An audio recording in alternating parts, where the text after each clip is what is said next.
Hello friend, welcome back to my channel Duja home কিচেনে সবাইকে welcome. তো চলে এসেছি নতুন একটা ভিডিও নিয়ে। তো আজকে করে দেখাবো পাকা কলার মালপোয়া রেসিপি। তো ভিডিওটা প্রথম থেকে শেষ পর্যন্ত দেখবেন। তো এখানে আমি কলা নিয়েছি। তো ঘরে অনেক দিনই কলা রয়ে যায় আর এমন কালো কালো হয়ে যায়, তো তখন আমরা ফেলে দিই।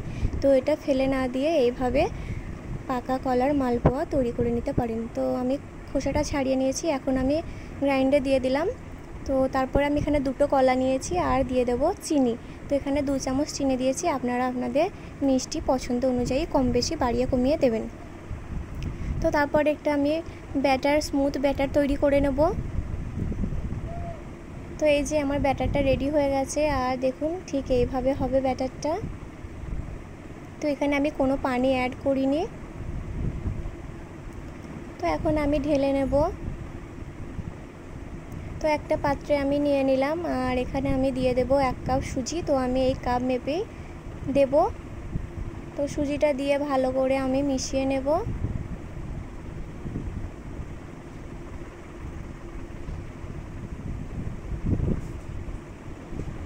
তো মালপোয়া অনেক রকমই খেয়েছেন, তো এইভাবে একবার তৈরি করে দেখবেন। তো এখন আমি দিয়ে দেব ময়দা। তো এখানে আমি ওই যে কাপে সুজি মেপে নিয়েছিলাম ওই কাপ মেপে ময়দা দিয়েছি।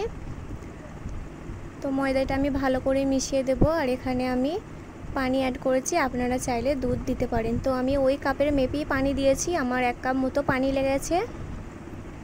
তো পানিটা দেওয়ার পর আমি আবার ভালো করে মিশিয়ে নেব আর একটা সুন্দর স্মুথ ব্যাটার তৈরি করব। তো ব্যাটারটা কেমন হবে ঘনত্বটা সেটাও আমি দেখিয়ে দেব।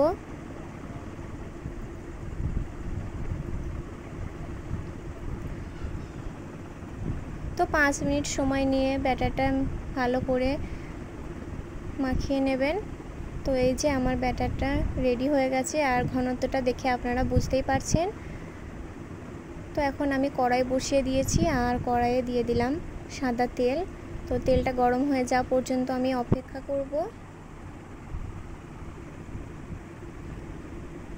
তো তেলটা গরম হয়ে গেছে, এখন আমি 1 হাতা ব্যাটার দিয়ে দেব।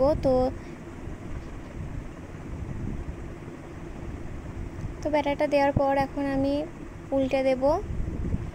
আমার এক দিকটা ভাজা হয়ে গেছে, আর এখন আমি উল্টে দিলাম। এই যে আপনারা দেখে বুঝতেই পারছেন আর কতটা ফুলে গেছে সেটা দেখুন আপনারা।